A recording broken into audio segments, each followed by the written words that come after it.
새벽 3시 화투판에서 모든 것을 잃은 남자가 있었다.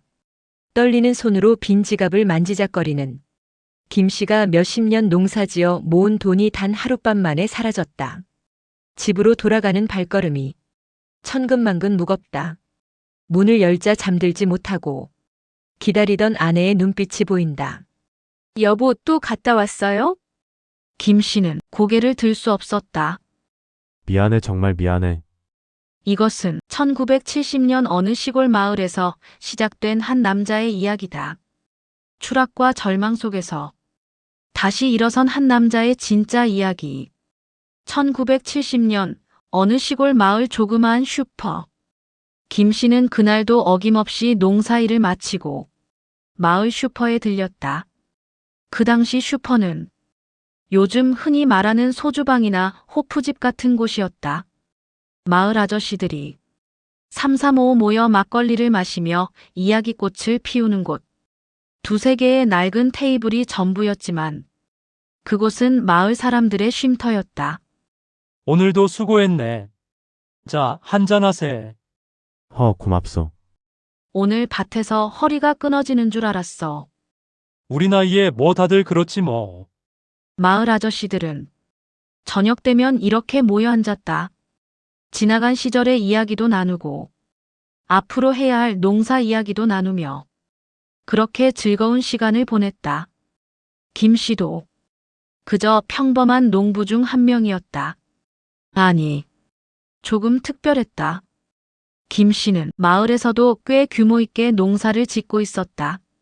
하우스 재배, 남들보다 출하 시기를 앞당겨 비싼 가격에 과일을 판매하는 것이 특징이었다.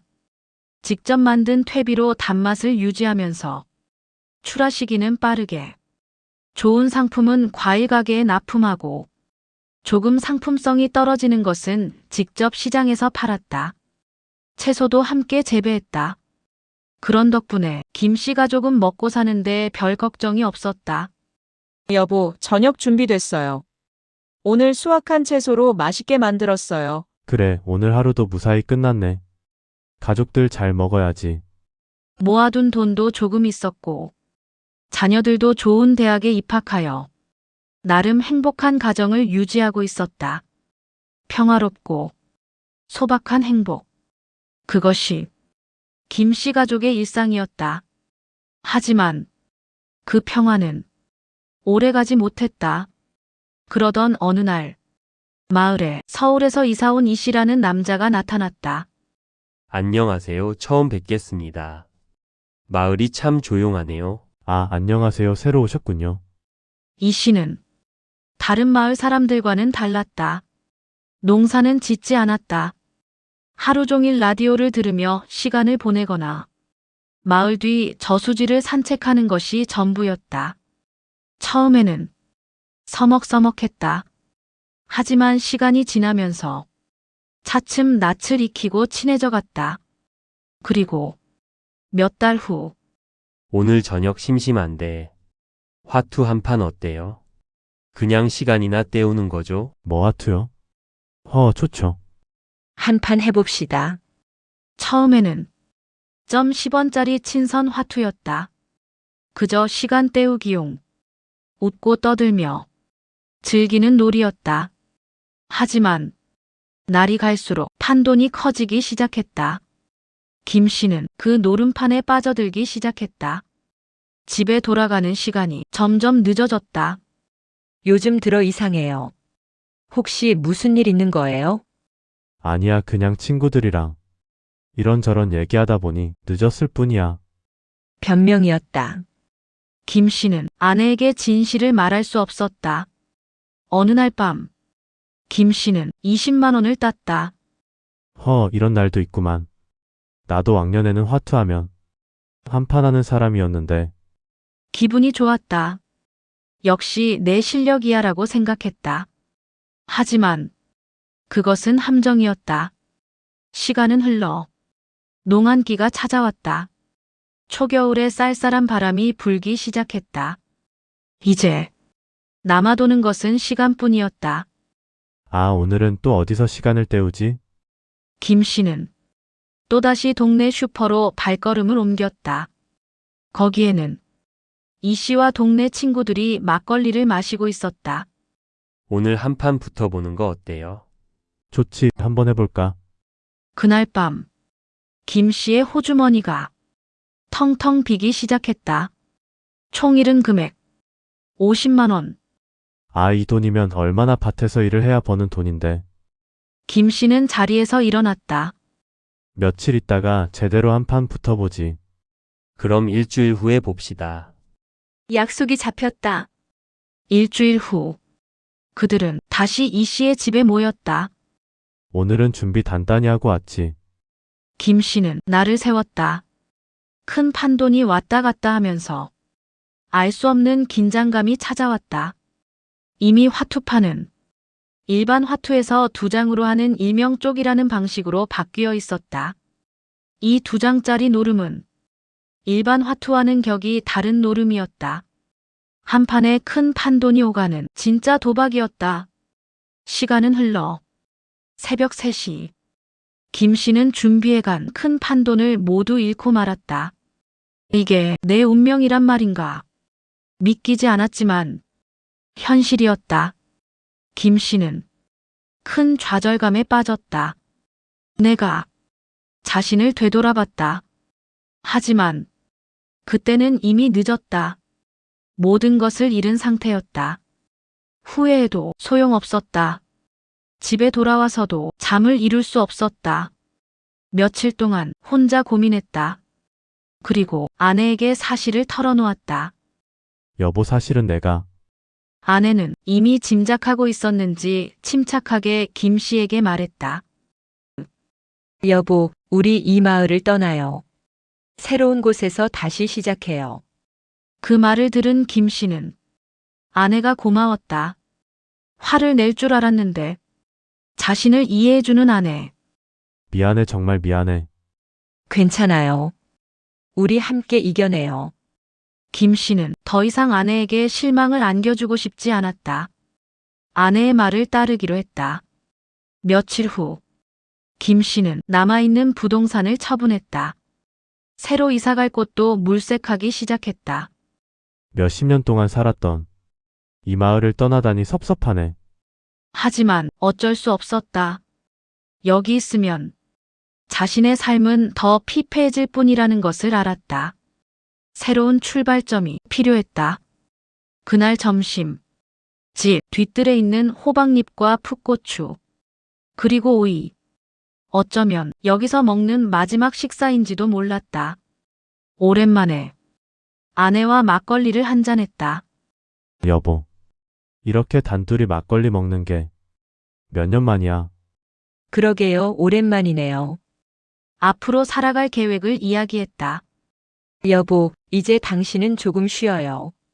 이때까지 고생 많이 했잖아요. 내가 한번 열심히 벌어볼게요. 고마워. 정말 고마워. 부산 근교에 있는 작은 땅을 알아봤다. 거기에는 오래됐지만 한옥으로 된 집도 한 채 있었다. 본체에서는 아내와 김 씨가 기거하고 별채는 수리해서 손님을 받기로 했다. 요즘 말하는 가든 같은 식당이었다. 뒷뜰에는 닭장을 만들고 닭을 키우기로 했다. 직접 키운 닭을 잡아서 백숙을 해서 팔 계획이었다. 할 수 있어요. 그래, 다시 시작하자. 이사 오자마자 제일 먼저 한 일은 닭장을 만드는 것이었다. 집 가까운 곳에 양계장도 있었다. 거기서 병아리를 몇 마리 사왔다. 자, 이제부터 너희들이 우리 식당의 주인공이야. 만드는 쪽에 소질이 있던 김 씨는 식당을 아름답게 꾸몄다. 입구 쪽에는 아름다운 꽃들로 장식했다. 연못에는 물레방아를 설치해서 분위기를 업그레이드 시켰다. 손님들이 아름다운 정원 풍경을 보면서 맛있는 식사를 할 수 있도록. 어느덧 이사 온 지 몇 달이 흘렀다. 병아리들도 무럭무럭 자라서 이제는 손님 식탁에 오를 정도로 살이 쪘다. 그래, 여기서 새로 출발하는 거야. 며칠 후 시내에 있는 간판집 사장님이 와서 직접 간판을 세워주었다. 사장님, 이렇게 간판 달고 나니 식당이 그럴듯하네요. 대박 나시길 바랍니다. 고맙습니다, 사장님. 위치가 큰 길가 옆에 있어서 지나가는 차에서도 간판이 선명하게 보였다. 집 뒤 텃밭에는 손님 상에 오를 각종 야채들이 싱싱하게 자라고 있었다. 오이, 가지, 방울토마토, 마늘, 파, 상추, 깻잎. 드디어 첫 손님이 식당으로 들어왔다. 어서 오세요. 자리 이쪽으로 안내해 드릴게요. 아내와 김 씨는 부족함 없이 손님을 대접했다. 손님들도 아주 만족해하며 식사를 즐겼다. 아, 내가 이때까지 다녀본 식당 중에 여기가 제일 맛있습니다. 그 말을 듣는 아내와 김 씨는 힘이 났다. 아, 이런 게 정말 행복이구나. 입소문은 빠르게 퍼졌다. 날이 갈수록 식당은 손님으로 가득 찼다. 여보, 우리 빨리 돈 벌어서 식당 확장해요. 그래, 조금만 더 노력하자. 그 말은 머지않아 실천으로 옮겨졌다. 부동산에 나와 있던 옆집을 인수하게 되었던 것이었다. 식당을 증축해서 손님도 더 많이 받을 수 있게 됐다. 텃밭도 이전보다 훨씬 커졌다. 아, 열심히 하니까 하늘이 우리를 돕는구나. 열심히 일만 했던 아내와 김 씨는 새로운 충전 시간이 필요했다. 여보, 이번 여름 휴가 때 우리 가까운 해외여행 다녀와요. 해외여행? 나는 아직 생각도 못 해봤는데. 해외여행 계획을 짰다. 가까운 여행사에서 티켓도 예매했다. 소풍 가는 어린아이처럼 김 씨 부부는 많이 들떠 있었다. 처음 나가보는 바깥 세상. 과연 거기는 어떤 세상이 펼쳐져 있을까? 드디어 출국 날짜가 다가왔다. 김해공항으로 향했다. 처음 타본 비행기. 하늘에서 내려다보는 세상은 정말 웅장하고 광활했다. 여보, 저렇게 넓은 땅이 있다는 걸 오늘 처음 알았어요. 나도 그래. 몇 시간을 날아서 도착한 곳은 필리핀이었다. 분주하게 오가는 사람들. 각국에서 여행 온 사람들. 거리는 너무 활기차게 돌아가고 있었다. 가까운 곳에 숙소를 잡고 식당으로 향했다. 처음 보는 메뉴들. 그 중에 제일 먹음직스러운 것을 골라 주문했다. 이건 무슨 과일이지? 한번 먹어볼까요? 김 씨가 한 입 베어 물었다. 이건 우리나라 참외랑 비슷한 맛인데 생긴 건 영 딴판이네. 허허. 김 씨는 태어나서 멜론이라는 것을 처음 먹어봤다. 농사를 몇십 년 지어본 경험이 있는 터라 안 키워본 과일이 없었다. 수박, 참외, 토마토, 오이. 어쩌면 그때 그 시절이 행복했었다. 그 과일들을 팔아서 자녀들도 다 시집장가 보냈다. 김 씨에게 과일은 아주 고마운 식물들이었다. 그렇게 며칠 동안 즐거운 시간을 보내고 한국으로 돌아왔다. 또다시 시작된 일상. 하지만 김 씨 머릿속에는 그때 먹어본 멜론을 잊을 수가 없었다. 이걸 내가 키워서 한국에서 팔면 많은 돈이 될 것 같은데. 김 씨는 시간 날 때마다 시내 도서관에 갔다. 관련 식물 재배에 관한 기술을 습득했다. 시범적으로 씨앗을 구입해서 식당 뒤 텃밭에서 키워보기로 했다. 열대 작물이라 하우스가 필요했다. 손수 하우스를 짓고 그 안에 또 작은 미니 하우스를 지어서 온도 설정에 최대한 노력을 기울였다. 재배는 성공했다. 그래. 이렇게 하면 많이 심어도 충분히 키울 수 있을 것 같아. 그의 이른 봄날. 식당에는 화려한 꽃들이 아름답게 장식하고 있었다. 그날도 여느 때와 같이 손님들의 발길이 이어졌다. 그중 한 손님이 김 씨를 찾았다. 사장님, 잠깐 시간 있으세요? 혹시 음식에 무슨 문제가 있나 싶어. 내심 걱정되는 마음으로 테이블로 향했다. 앉으세요. 음료수라도 한잔 하시죠. 무슨 일이신가요?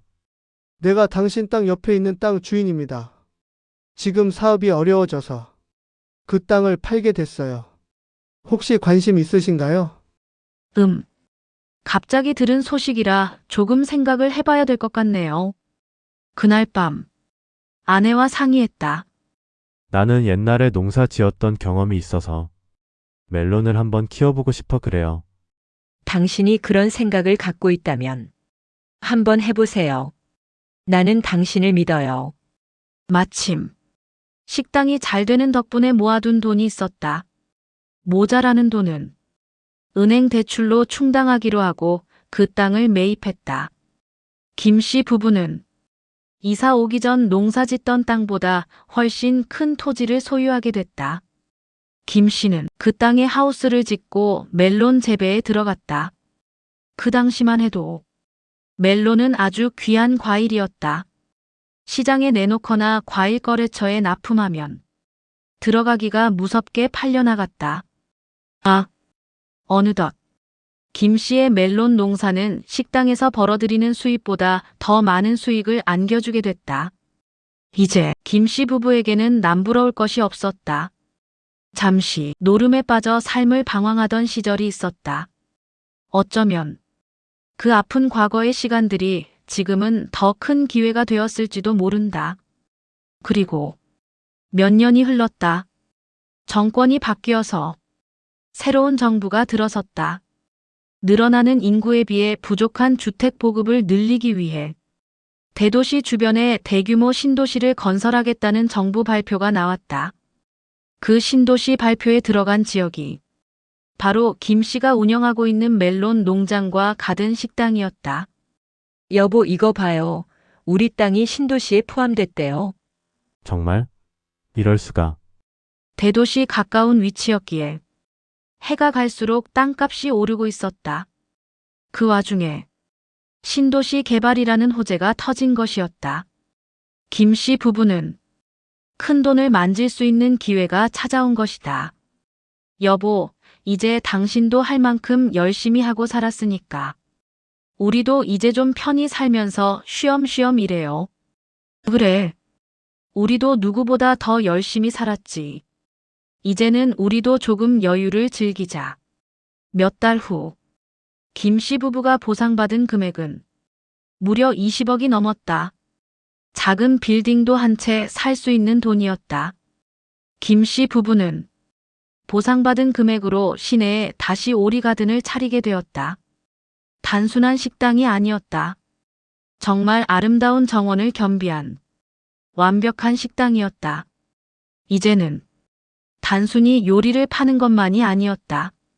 시각적 요소도 완벽하게 갖추어져 있었다. 식당 입구에는 아름다운 자연석과 꽃나무들이 손님을 반겨주었다. 안쪽으로 들어가면 물레방아가 정겹게 돌아갔다. 식당 정원 중앙에 있는 작은 연못에는 비단잉어들이 유유히 헤엄치며 손님을 맞이했다. 와, 여기 정말 아름답네요. 정원이 마치 한 폭의 그림 같아요. 음식도 정말 맛있어요. 이런 곳이 있는 줄 몰랐네요.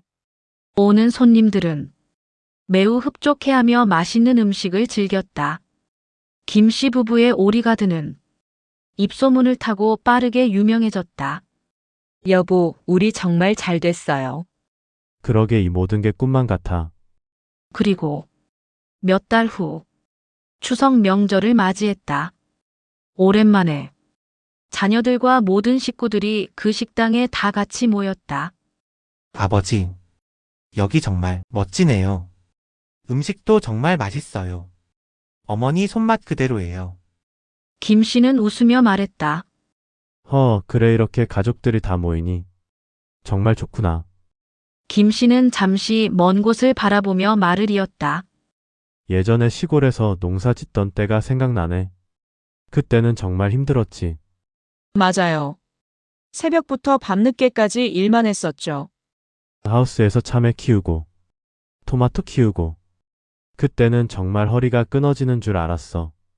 그래도 그때 아버지가 키운 과일들 정말 맛있었어요. 학교 끝나고 집에 오면 항상 참외 한 쪽씩 먹었잖아요. 저도 기억나요. 아버지가 직접 키운 토마토가 세상에서 제일 맛있었어요. 김 씨의 눈시울이 붉어졌다. 그때는 힘들었지만 그 시간들이 있었기에 지금의 우리가 있는 거야. 맞아요. 그 힘든 시간도. 이제는 소중한 추억이 됐어요. 잠시 침묵이 흘렀다. 김 씨는 천천히 말을 이었다. 사실은 아버지가 너희들에게 말 못한 게 있어. 예전에 잠깐 방황한 적이 있었단다. 아버지 화투에 빠져서 모든 걸 잃을 뻔했지. 그때 너희 어머니가 아니었으면 아버지는 지금 이 자리에 없었을 거야. 김 씨는 아내의 손을 꼭 잡았다. 당신 정말 고마워. 그때 나를 포기하지 않아줘서. 우리 가족이잖아요. 함께 이겨내는 거죠. 아버지, 어머니 정말 고생 많으셨어요. 존경해요, 두 분 다.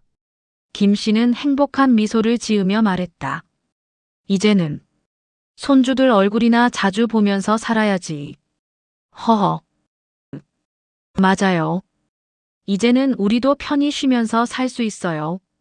가족들의 웃음소리가 정원 가득 울려 퍼졌다.